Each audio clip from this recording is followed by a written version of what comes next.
Part 1. The blow to honor at the breakfast table. Fire that veteran. His face makes me sick. If you think that's unacceptable, type respect in the comments, because what happened next, no one in that diner saw coming. He didn't stutter. He didn't whisper. Deputy Mayor Roy Beecham said it loud enough for the entire breakfast crowd at Garland's Sideway Diner to hear.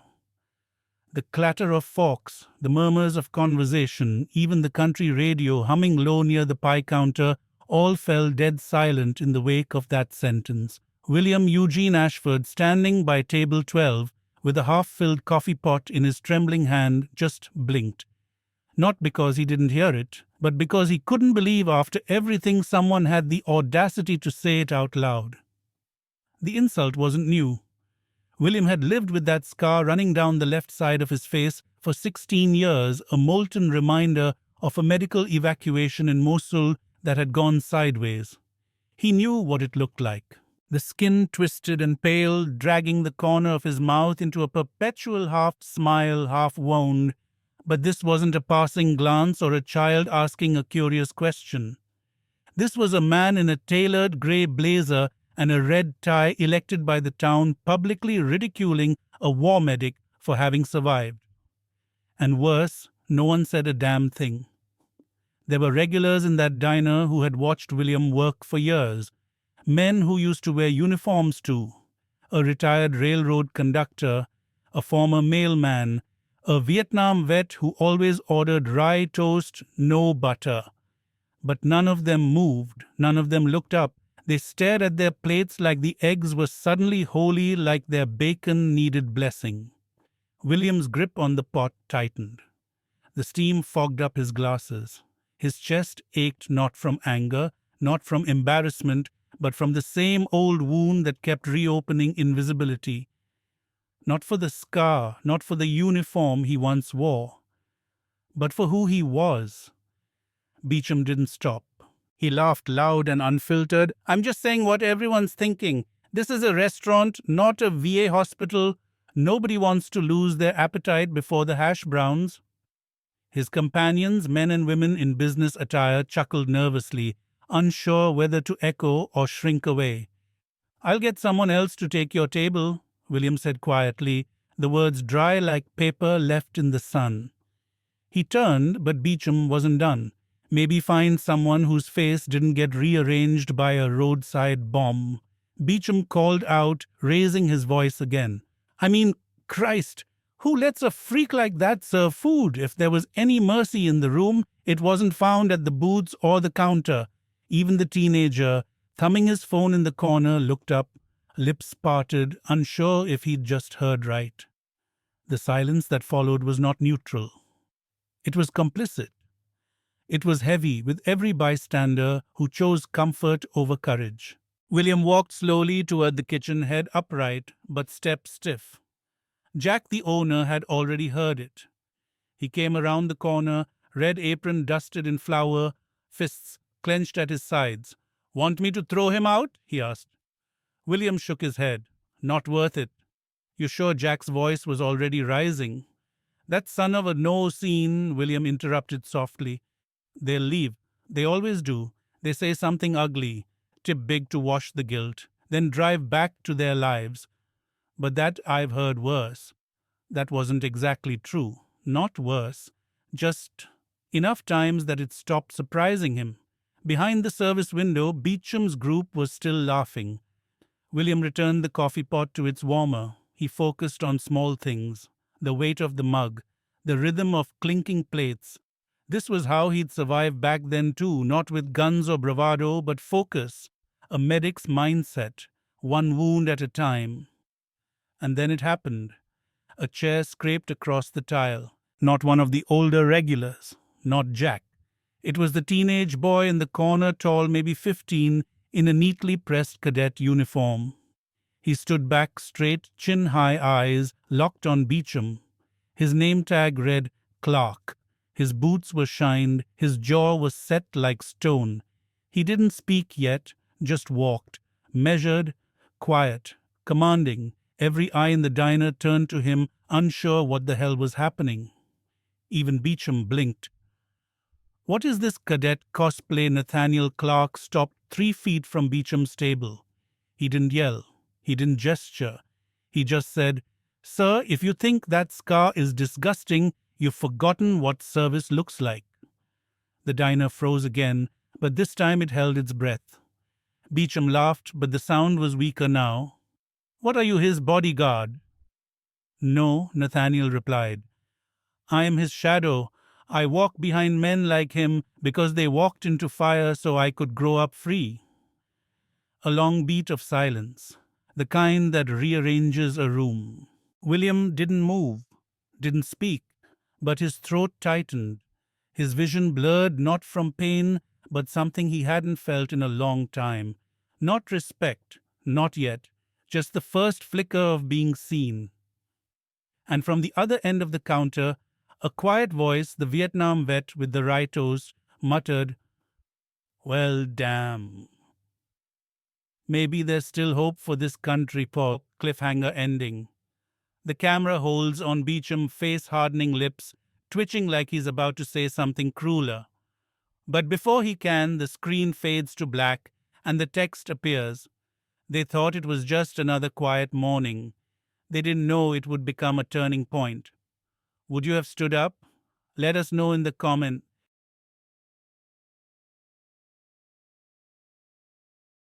Part 2. The one who broke the silence. "You've got guts, boy. Too bad they won't get you far." Those were the next words out of Deputy Mayor Roy Beecham's mouth. And that's when the entire diner turned from a place of silence into a battlefield of truth. If you're still watching this and your heart's pounding like ours was in that moment, take 1 second, subscribe to this channel, and stay with us. Because what happened next didn't just defend a veteran, it put a politician on the edge of losing everything he thought he owned. Nathaniel Clark didn't flinch, not even when Beecham leaned back in his seat, smirking like he'd just swatted a fly. The boy's frame was wiry but firm like a sapling refusing to bend under storm winds. He didn't come from power, but he stood like someone who understood it. His boots didn't even creak on the linoleum. William Ashford hadn't moved, still behind the coffee station, gripping the counter as if it were the only solid thing left in his world. The entire diner had gone quiet again, but this time it wasn't out of fear. It was anticipation. Nathaniel's voice was clear. "You asked who lets a man like that serve food. I'll tell you, a country that still remembers what he did." A ripple of shifting chairs followed. A mother in a floral blouse near the window gently pushed her son behind her. The busboy in the corner stopped loading dishes. The waitress at the next table, Emma, barely 19, was frozen in place, pitcher of orange juice shaking in her hands. Beecham stood slowly. The sound of his chair scraping was sharper than any voice. He smoothed his tie, scanned the room with politician eyes. "You all think this boy is brave," he said, gesturing at Nathaniel. "He's disrespecting a public servant. He's causing a scene. He's embarrassing this business." He turned to Jack, the owner, now standing behind the register with crossed arms. "You're going to let this happen in your establishment?" Jack didn't answer. Not yet. He just stared at the man who had just insulted one of his oldest workers and now dared to make it sound like he was the victim. Beecham pointed again at Nathaniel. "Do you even know who that man is, huh? You think scars make a hero? Half of them come back broken, unstable, a danger to themselves and others. That's not service. That's a liability." The temperature in the room dropped 10 degrees. Emma nearly dropped the juice pitcher. The old Vietnam vet slowly removed his ball cap, set it on the table, and looked away. Then Nathaniel said something no one saw coming. "My dad came back with scars too. He came back with nightmares and a limp and a bronze star." Nathaniel's voice cracked for half a second, but he didn't let it break. He died 2 years later, not in combat, at home, alone, because people like you kept calling him a liability. Beecham's mouth twitched, his smirk faltered. "My mother still wakes up at 2 a.m. thinking she hears him call her name. So, yeah, I know what scars look like. And I know who earned them. Every word sliced through the room like a whistle across parade ground. The tension hit its peak when Beecham stepped forward. You watch your mouth, Cadet. I've got the power to end that application of yours to West Point. You think I don't know who your sponsors are? That's when Jack finally stepped in. He moved around the counter, stood beside Nathaniel, and said, "And I've got the power to end your breakfast. Get out." Beecham's eyes flared. "You'd throw out an elected official." "No," Jack said. "I'd throw out a man who bullies veterans and threatens kids. I don't care what your name is." The room erupted. Not in chaos, in clarity. The mother with the floral blouse stood and clapped once slowly. The busboy muttered, "Damn right." Emma, still shaking, set down the pitcher, her eyes wide with something like pride. Beecham opened his mouth, maybe to argue, maybe to threaten more, but a new sound cut him off. The front door of the diner opened and in stepped Officer Jim Teller from Garland PD. Tall, thick mustache, walked with the weight of someone who knew both sides of law and war. His eyes scanned the room. "We got a call," he said. "Disturbance involving harassment of a disabled veteran?" Jack nodded toward William. Officer Teller turned to Beecham. "Funny," the caller said, "a deputy mayor was using hate speech in public. But that couldn't be right. No public servant would be that stupid." Beecham's face turned beet red. "You can't be serious." "I'm dead serious," Teller said. "And I'm also a Marine class of 85. I know what real service looks like. And it looks like that man back there, not you." William hadn't spoken, not once. But now all eyes returned to him. He stepped forward just one step, lifted his hand, not to salute, not to shake, but to put a hand on Nathaniel's shoulder. "You don't have to fight my battles, son," he said softly. Nathaniel turned and looked up at him. "I know, but sometimes it's not about who has to fight, it's about who won't stay silent anymore." A second of stillness, a sacred second. Then from the back, the old Vietnam vet stood up. "Semper Fi," he said, tipping his cap toward William. "You held your line." The crowd followed. One by one, customers stood. A quiet moment of unity. Not organized, not theatrical. Just truth being recognized in silence. Cliffhanger ending. Beecham stormed out, his face dark as a storm. But as the door slammed shut, a whisper passed through the room. Emma, the young waitress, asked Jack, "Who is he really?" "That old man with the scar." Jack didn't blink. "That's Sergeant William Eugene Ashford. Ashford. He pulled 6 soldiers out of a burning Chinook in 2006. Never asked for a damn thing in return." Text overlay. They mocked a scar. They forgot the story behind it. Don't miss part 3. Because now the truth finally gets told. Subscribe, stay, and remember, silence is a choice. So is respect.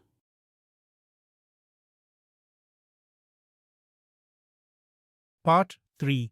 The Forgotten Soldier. He pulled 6 wounded men from a burning Chinook while under enemy fire. But this morning he was humiliated for the scar that saved their lives. If that doesn't hit you in the gut, keep watching. Because what you're about to hear isn't just the story of Sergeant William Eugene Ashford. It's the story of every veteran who came home to silence, who was forgotten the moment their usefulness ended. And it's time the silence breaks.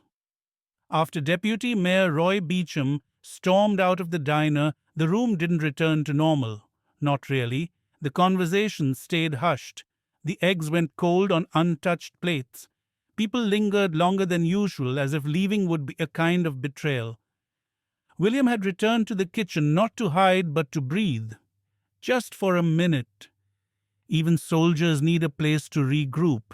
Jack followed him in. "They need to know, Will," he said. "What happened to you? What you did?" But William shook his head. "They don't want stories, they want food. Just give it time. It'll pass." "It shouldn't," Jack said. It damn well shouldn't. That night, after the diner closed, William walked home the way he always did. 3 blocks past the VFW, across the railroad tracks, into the small single-bedroom apartment above an auto shop. He moved slow, his knees stiff from an old fracture, and the left side of his face aching like it did on rainy nights. He never complained. There was no one to complain to. In his apartment, everything was functional. No photos, no medals, just a folded uniform in a storage box under his bed and a metal tin that hadn't been opened in years, until that night. He took it out, placed it on the kitchen table. Inside were 6 letters, faded, some water-damaged, all written by the men he saved in 2006. One had drawn a crude sketch of William lifting him from the wreckage, the flames in the background. Another had scribbled in uneven handwriting, "You saved my boy, Sarge. You saved my whole world." He closed the box. The quiet was heavy. Back at the diner, word had already started to spread. Emma had posted a short video on her socials, just a few seconds of the moment Nathaniel stood up, but it had gone viral within hours.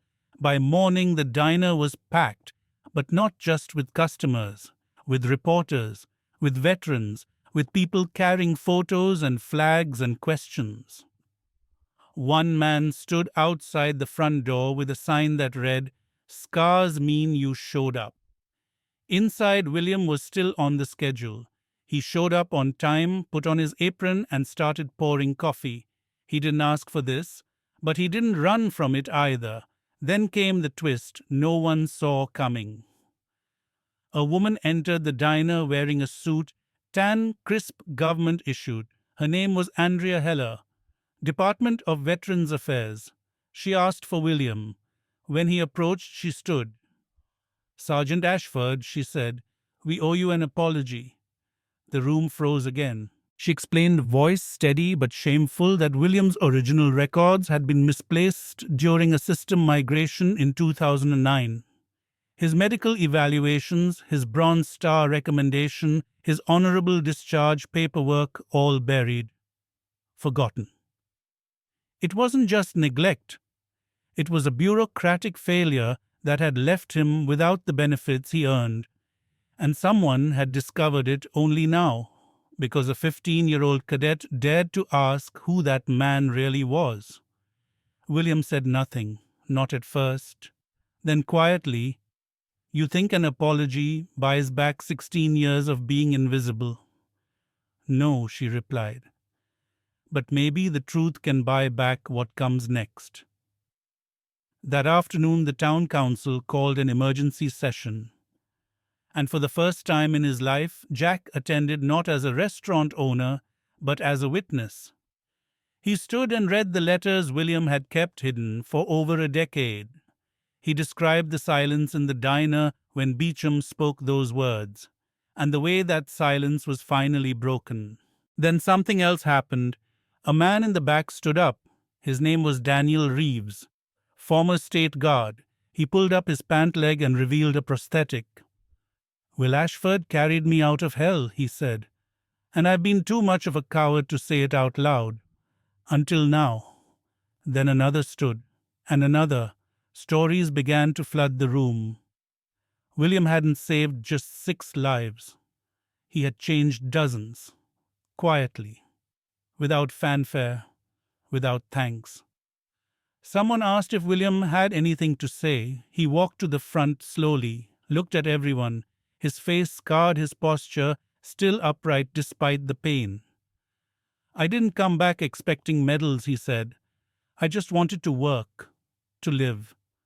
I never asked to be seen, but I didn't expect to be erased either." He looked directly at the empty seat where Beecham would have been. "This scar didn't come from failure. It came from fire. And I carried men through it so you wouldn't have to." His voice didn't tremble. Not once. The applause that followed wasn't loud. It was solemn. A standing ovation of veterans, mothers, council members, and strangers who finally saw what had been in front of them the entire time. Cliffhanger, ending, As William stepped down from the podium, Andrea Heller approached again. "There's one more thing," she said. "The VA isn't just correcting your file, we're reinstating your benefits, full housing, back pay, and a formal recognition ceremony." William blinked. "Why now?" She glanced at the doorway where Nathaniel Clark stood in full cadet uniform. "Because someone refused to stay quiet. And now the rest of us can't either." Text fades in on screen. "Some wounds never close, but truth makes them visible, and that's where healing begins."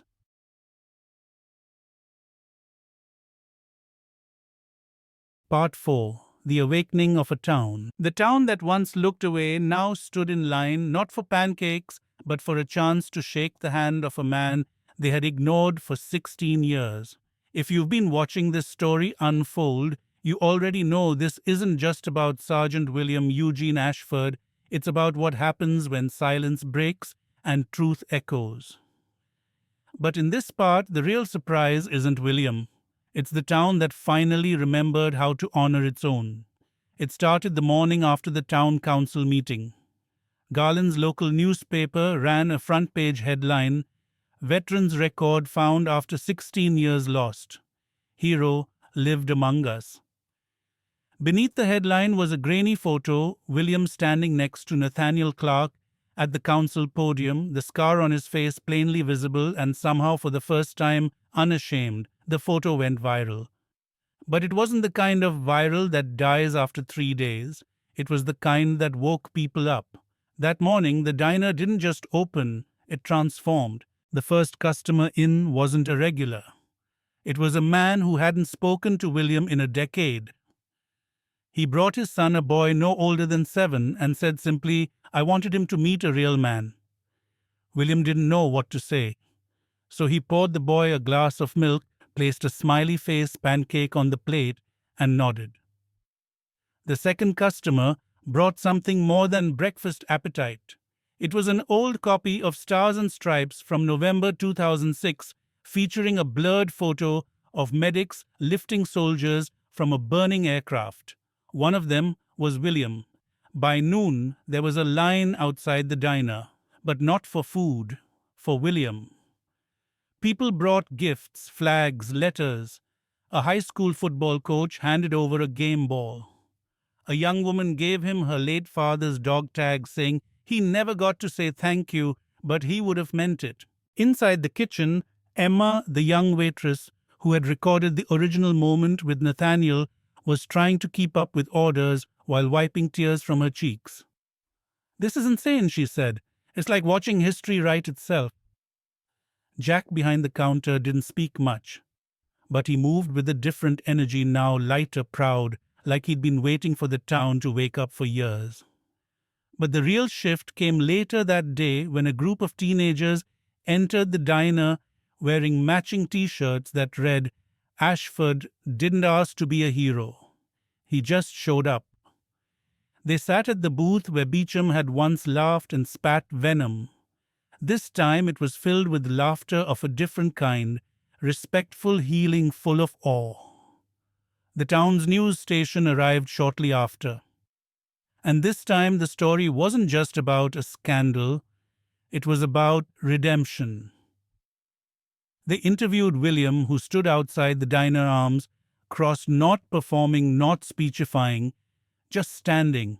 When asked what he wanted people to take from all this, he replied that scars don't mean broken, they mean someone came back. And that should be enough. But the day's most unexpected twist came not from media or crowds or even veterans. It came from Roy Beecham. He arrived after sunset, not with a camera crew, not with handlers, alone. His tie was gone, sleeves rolled. For the first time in recent memory, he looked like a man stripped of armor. He asked to speak to William. The crowd went silent. Emma hesitated at the door, unsure if she should let him in.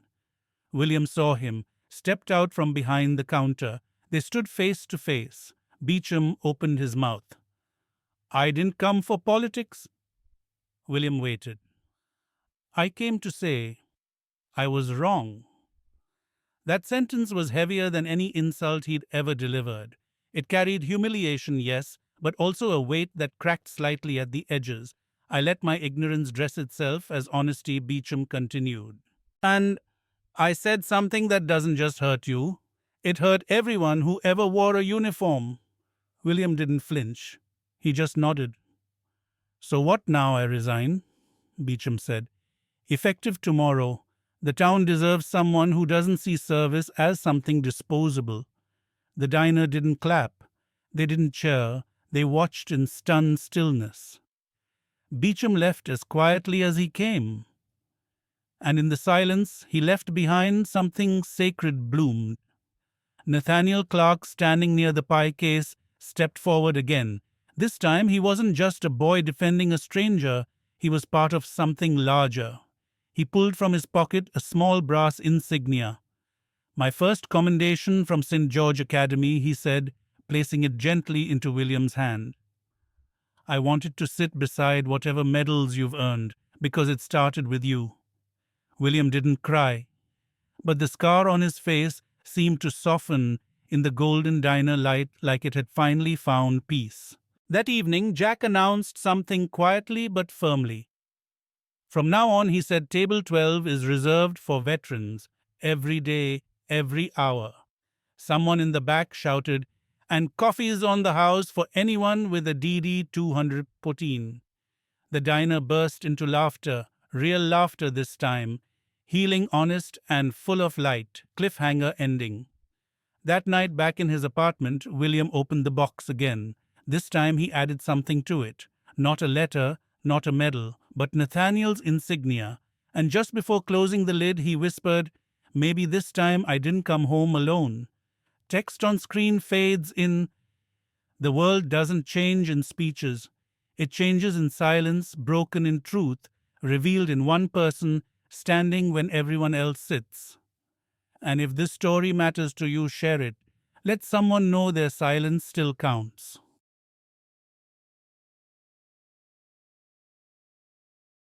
Part 5. The Honor That Never Dies. They tried to erase his name, his face, his service, but in the end, the only thing they couldn't erase was the way he stood. If this is the first time you felt something stir in your chest, watching this story, don't look away now. Because this last chapter isn't just the end of William Eugene Ashford's journey, it's a beginning for everyone who's ever been forgotten, dismissed, or forced to carry their scars in silence. The morning after Roy Beecham's resignation, the town of Garland woke up different. There were no fireworks, no parades, just something quieter, realer. Flags hung straighter, eyes met longer. And for the first time in a long time, when William walked to the diner, people didn't glance away from his face. They nodded. At the door, a handwritten sign had been taped to the glass by Jack.